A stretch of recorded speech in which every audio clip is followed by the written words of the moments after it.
Olá, olá, eu sou o Roberto Guidoni, repórter, comentarista esportivo, e vamos falar sobre o São Paulo, algumas notícias, algumas novidades que tivemos desde o vídeo de ontem. Teve 1 hora, esse prometo que será mais curto, mas desde o vídeo de ontem até hoje mudamos algumas coisas na questão da zaga, certo?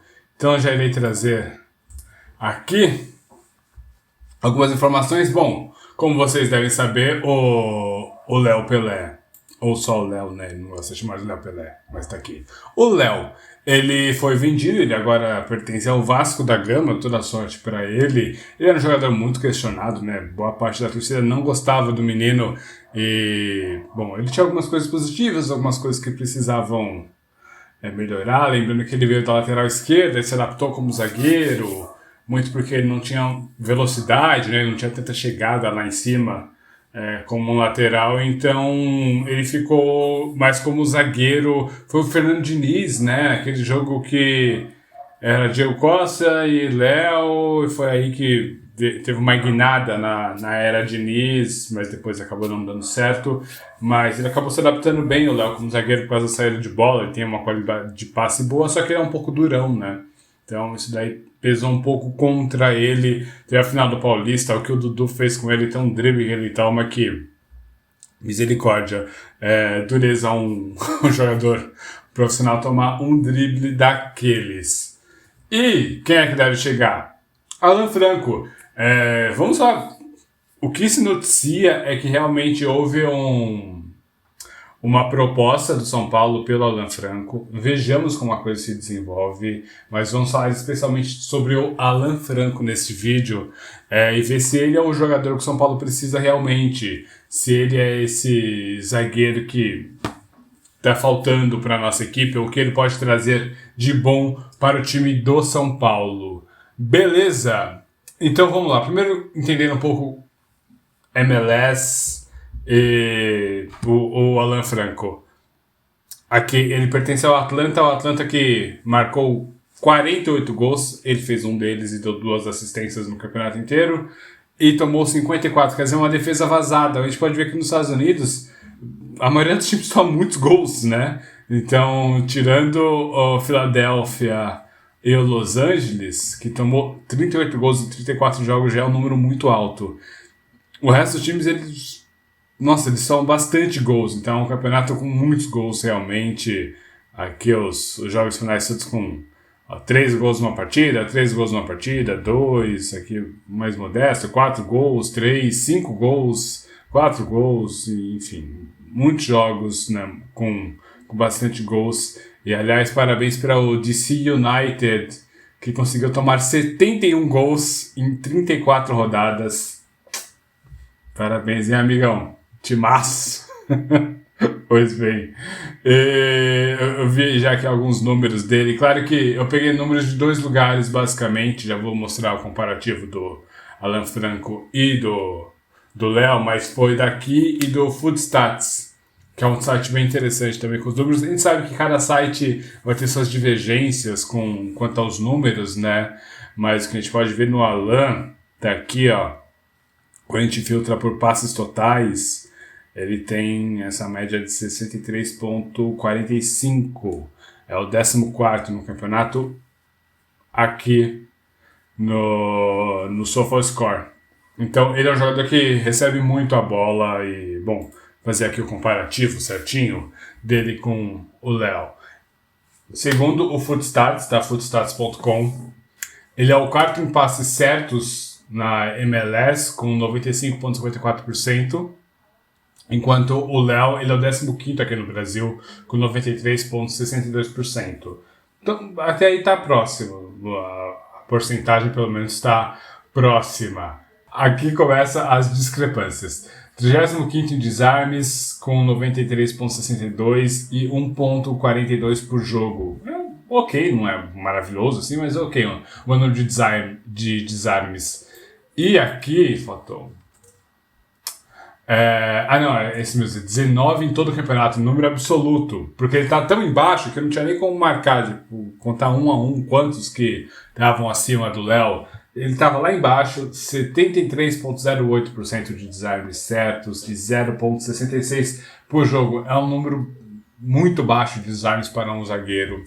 As interceptações também estão próximas. O Alan Franco fez 31 jogos pelo Atlanta e o Léo fez 29 pelo São Paulo. Então, número próximo de jogos, mesmo sendo valores absolutos, né, o número de jogos é próximo aqui. E, bom, também o Léo tem menos interceptações, 3 das 5 rebatidas, próximo também, faltas por jogo, 0,77, 0,68, 0,86. A gente tem que lembrar que o futebol brasileiro é um futebol um pouco mais faltoso, tá? Comparado ao resto do mundo e ao norte-americano também. Depois eu vou falar um pouquinho sobre como funciona o esquema lá nos Estados Unidos, né? As diferenças do campeonato brasileiro. Mas então tá ok, tá próximo. E perdas de bola, o Alan perdeu mais bolas, mas também recebeu mais bolas. Era um dos jogadores mais acionados da sua equipe, né? Ele é o principal zagueiro de saída do Atlanta e, aliás, é o que eu fico... Se você viu o vídeo de ontem, você sabe que eu tenho um pé atrás com essa negociação aqui. Eu não sei até que ponto seria positivo o Alan Franco. Muito bem, ele joga dos dois lados, como a gente pode ver aqui, como é que ele fez o campeonato de 2022. Ele joga nos dois lados, mas ele é destro, ele é predominantemente destro. Aqui ele está marcado com 1,80 de altura. No Transfer Market está marcado com 1,83. Não dá para saber exatamente, só ele chegando e alguém medindo, para a gente ter um pouco mais de confiança nos números. Faz parte, né? Faz parte da coisa. A gente não consegue ter todas as informações ou a segurança de todas as informações online, apesar de conseguir chegar a ter mais dados, né? Teoricamente. Bom, aqui 3 cartões amarelos só na liga, então é realmente um número baixo, né? Vamos pegar por aqui, que já que estávamos no SofaScore, é um número realmente baixo de cartões e para um zagueiro, então ok. Aceitável, certo? Esse dado aqui não tem tanta relevância, tá? É aquilo que eles falam que é ponto forte dele é controle de bola. Também não tem tanta relevância isso daqui, enfim. Beleza? Como eu disse, é estranho um jogador que vale 2,5 milhões de euros. Lembrando que o Léo ele rendeu 16 milhões de reais para o São Paulo, mais ou menos. E o São Paulo vai ter que tirar esse cara que é capitão do time, desse time norte-americano. Um jogador de 26 anos que está no auge, né, de sua forma. Então, realmente é difícil de imaginar como é que o São Paulo vai fazer isso. A menos que o atleta queira sair e force uma saída, eu não vejo muito solução para o São Paulo chegar lá e contratar esse jogador por menos de 5 milhões de dólares. O que faz todo o dinheiro da venda do Léo já ir embora e vai ficar faltando dinheiro para o São Paulo.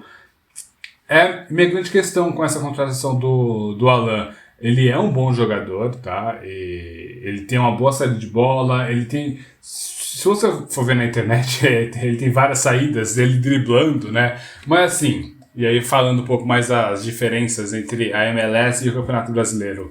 Lá é um campeonato ainda em desenvolvimento, ainda faltam bons jogadores, né, em todos os times, falta um equilíbrio melhor entre esses atletas. Só uma nota aqui. O Luiz Araújo, lembra dele? Então, ele é do mesmo time do Alan. Só essa nota, ele fez o quê? 4 gols, 28 partidas e assistências? 5. Ok. Não é horrível, mas não é bom também. Enfim, voltando. A MLS ainda está em desenvolvimento e vejamos, né, como é que ele vai se adaptar ao futebol brasileiro, porque lá no campeonato norte-americano é um campeonato um pouco mais postado, tem muito da base do campeonato europeu, do campeonato inglês, então é um jogo mais controlado, onde cada jogador mantém seu posicionamento e o que muda somente que tem uma gata tentando derrubar uma porta. Lá no campeonato estadunidense é um jogo um pouco mais controlado, um jogo mais postado, não é igual aqui no Brasil. Então eu acho que o Alan Franco ele vai sofrer um pouco para se adaptar aqui nessa ideia de sair driblando. Tem lance que ele dribla 3 jogadores e sai com a bola. Pô, tinha o João Felipe, Luiz Felipe, o Blackenbauer, não lembro agora o nome do jogador, o zagueiro que veio do Botafogo, que ele fazia isso, né? Ele saía rabiscando, mas também era outro momento do Campeonato Brasileiro. Eu acho que hoje é muito mais difícil alguém conseguir fazer isso daí. Ele tem uma boa saída de bola, ele tem um bom passe. Eu não acho que ele vai conseguir driblar tanto aqui no Brasil, tá? A gente já vai pros números e até comparar ele com dois jogadores do São Paulo, o Léo e um outro atleta. E, bom, realmente eu não sei até que ponto o São Paulo precisa desse jogador, ainda mais imaginando que ele vai valer uma bela grana, sério. Vamos ver como é que será a negociação, mas o São Paulo já tentou em outro momento o empréstimo do atleta com opção de compra, o Atlanta não aceitou, e eu não acho que o Atlanta vá aceitar agora, por algum motivo, uma negociação por esse jogador, que é o capitão do time, é o principal zagueiro, então, sabe, é um bom jogador ainda. Então, é a principal questão que eu tenho sobre o Alan. Eu pesquisei em sites norte-americanos, em sites gringos em geral, buscando informações sobre essa transferência, se alguém está noticiando, e aparentemente não, tá? O único país que está noticiando essa transferência do Alan pro São Paulo é o próprio Brasil. Não quer dizer que não existe, tá? Eu acho que eu tenho duas opções. Ou o Casares está tentando por tentar, por que não, né? O não eu já tenho, então vamos tentar trazer o menino, o que é ok, super válido. Ou então está despistando, porque tem algum outro zagueiro em mente. Eu não acho que seja plausível imaginar que o São Paulo consiga trazer esse jogador. Ele tem contrato até 2025, então um contrato relativamente longo. E, bom, vejamos, né? Vejamos como a coisa se dá. É bom atleta, tá? Se vier, vai somar bastante para o time. Tem essa questão de ser destro, mas, bom. Agora os números, né? Vamos comparar um pouquinho o Alan com outros jogadores. A gente dá para ver aqui, eu já expliquei, né, no último vídeo como funciona esse site, tem alguns dados aqui, e esse percentil que é em comparação com outros atletas. Então, em comparação com outros atletas da posição, né? Então, em comparação com outros atletas, com outros zagueiros, por algumas ligas, né, que eles têm aqui, Main, Next, Company, enfim, algumas ligas que eles pegam esses dados, ele tem um percentil de 98%. Ou seja, está entre os 2% que mais driblam, tem mais dribles concluídos entre os zagueiros, entendeu? Ok. Vamos lá. Então, o que a gente pode ver por aqui? Que no Campeonato Americano, já falei também, isso daqui não quer dizer que com certeza ele vai conseguir esses mesmos números no Brasil. Uma coisa é jogar nos Estados Unidos, com uma equipe que já te conhece, que às vezes joga para você é o capitão, né? Então você é uma das referências do time. E outra coisa é jogar no Campeonato Brasileiro, onde você é mais um, tá bom? Ponto. Ele não faz muitos passes progressivos, ou seja, aliás, ele não recebe muitos passes progressivos. Isso vai ser importante para comparar com outro jogador de São Paulo, mas ele até dá bons passes progressivos, então esses passes um pouco mais longos visando o ataque, então ele acelera o jogo para o time, o que é algo positivo. Dribles concluídos, acho isso um risco no Brasil, mas ele tem essa característica. Vejamos como ele se adapta aqui e se ele consegue ou não fazer esses dribles, ou se é algo que ele vai desenvolver o seu futebol, não será necessário. Eu tentei achar que outros atletas bons que o São Paulo poderia contratar. Sinceramente, não achei ninguém no mesmo nível dos números do Alan, pelo menos. Mas aí o scout do São Paulo tem que achar, né? Não sou eu. Passos concluídos aqui, lembrando que tem sempre a discrepância, né? No Footstats está com 95% e aqui está com 89,5% de passos concluídos. Ok. Certo. E aqui os números defensivos não são dos melhores, tá? Não são dos melhores. Mas ok, tem botes defensivos, ele tem bons bloqueios. Certo, é aceitável, podia desenvolver alguma coisa a mais, ainda mais pensando que é um time que terminou lá embaixo, então geralmente aqui são valores absolutos, tá? E a cada 90 minutos. Então é um time que deve ter sofrido muito mais ataques, senão, se fosse um bom time não seria 23º do campeonato norte-americano. Então é um número tanto quanto baixo para um zagueiro que joga num time que geralmente se defende, ou geralmente está sofrendo gols. Tá? Então, por exemplo, sei lá, o Rubem Neves? Não, Rubem Dias, o zagueiro do Manchester City. O Manchester City sempre tem a bola, sempre está com o controle da bola. Então ele vai fazer menos bots, ele vai fazer menos cortes, menos bloqueios e etc. Porque geralmente o time dele está com a bola e está atacando. Não é o que acontece aqui com o Atlanta, tá bom? O Atlanta ele é um time que geralmente sofre mais nas partidas. E ele não tem números defensivos muito bons. Comparando com o Léo, que a gente pode ver aqui que ações de criação de chute, ó. Viu? Você menospreza o Léo aí, você que vem menosprezando. Ele não sobe tanto, ele não chega tanto assim. Eu não lembro pelo menos de gol de cabeça do Léo ou alguma coisa do tipo. Esses números aqui são basicamente gols de escanteio, tá bom? Mas ele criava muitos chutes, muitas chances, né? Ele tinha esses passes rasgando a defesa. É algo positivo do jogo do Léo. Então, bom, sentiremos falta nesse sentido. O que ele tem também de característica boa? Os passes, ok. Passes progressivos, melhores, tá bom? Então ele geralmente acelerava mais o jogo, ele encontrava seus companheiros mais à frente. Dribles próximos, contato na área na grande área, né? Quantas vezes ele encostou na bola na grande área? Ele chegava pouco na área mesmo, ele sempre foi um jogador que subia menos, até porque ele não é tão alto assim, e tinha cabeceadores melhores, né? Mas ok. E aqui, passos progressivos recebidos, viu? Quer dizer que ele se apresentava mais para o jogo e ele dava mais opções para o time ir avançando. Coisa que o Alan não faz, muito porque também ele é o cara que começa as jogadas, né? O Léo não era necessariamente o jogador que começava essas jogadas pelo São Paulo. Então até aí faz sentido. O Alan não, ele é o cara que é a referência para começar essas jogadas e dar esse primeiro passo ou então sair driblando, né? E etc. Mas até aí... E essa parte defensiva aqui, nossa, quando eu vi eu tomei um susto, sério. Eu fiquei pensando, não é possível, não é possível. É muito baixo, né? É muito, muito, muito, muito baixo. Então, olha, ele está muito próximo do pior. A média é 1.4 cortes, 1.43 cortes por jogo. Ele tem quase um terço da média. É realmente uma coisa que a gente sentia. Que ele tinha boa qualidade de passe, ele tinha algumas coisas interessantes, mas ele não era um zagueiro. Infelizmente, o Léo não se desenvolveu para ser um zagueiro realmente. É isso. Bom, sentiremos falta dessa parte e não sentiremos falta dessa parte. Essa é a realidade. E, enfim. E é um zagueiro canhoto. Como é que faremos agora?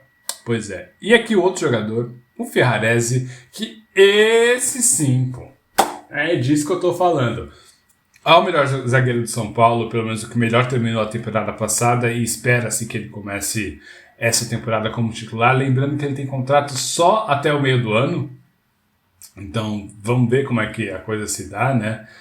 Talvez a chegada do Alan seja justamente pensando que logo mais perderemos o Ferrarese, e aí vão tentar trazer mais algum outro jogador pro lado esquerdo. É o que faz mais sentido para mim, pelo menos. Já vamos tirar o Léo daqui.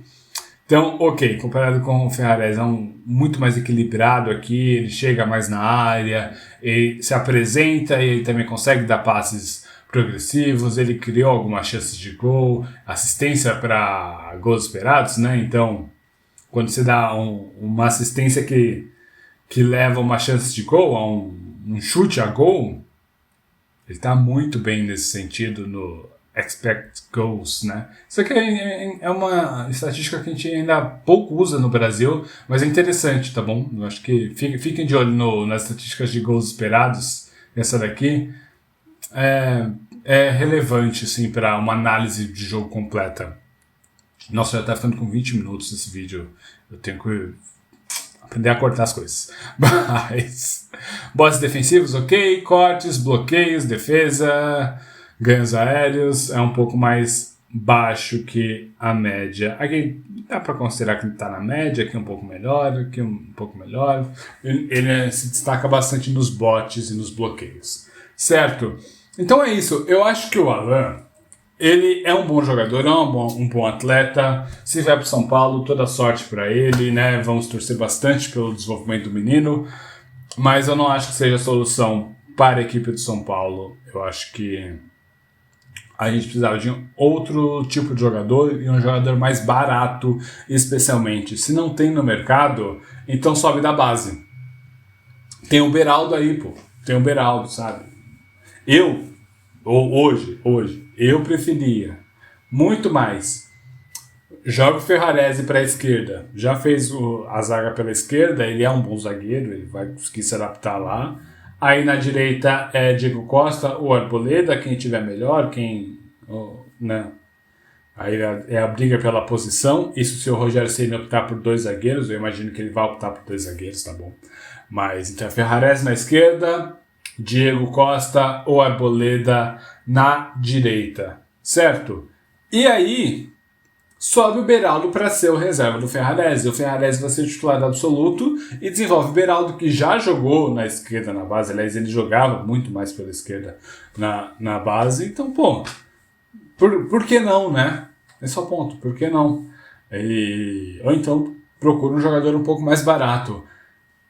É isso, tá certo? Se vier, vejamos, talvez tenha até saído já, né? Há 20 minutos você vê as notícias, quem sabe já não saiu alguma novidade sobre o Alan Franco no São Paulo ou não.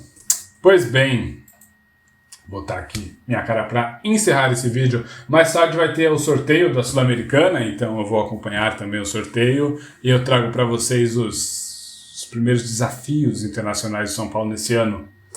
Mas, bom, independentemente de como vem o sorteio, a gente tem que passar e é isso. Tá bom? Muito obrigado a você por assistir esse vídeo. Já sabe como é que faz, né? Inscreva-se, like, dislike, comentários. Faça mais o que bem entender. Certo? Agora é com vocês. Tchau, tchau. Até a próxima.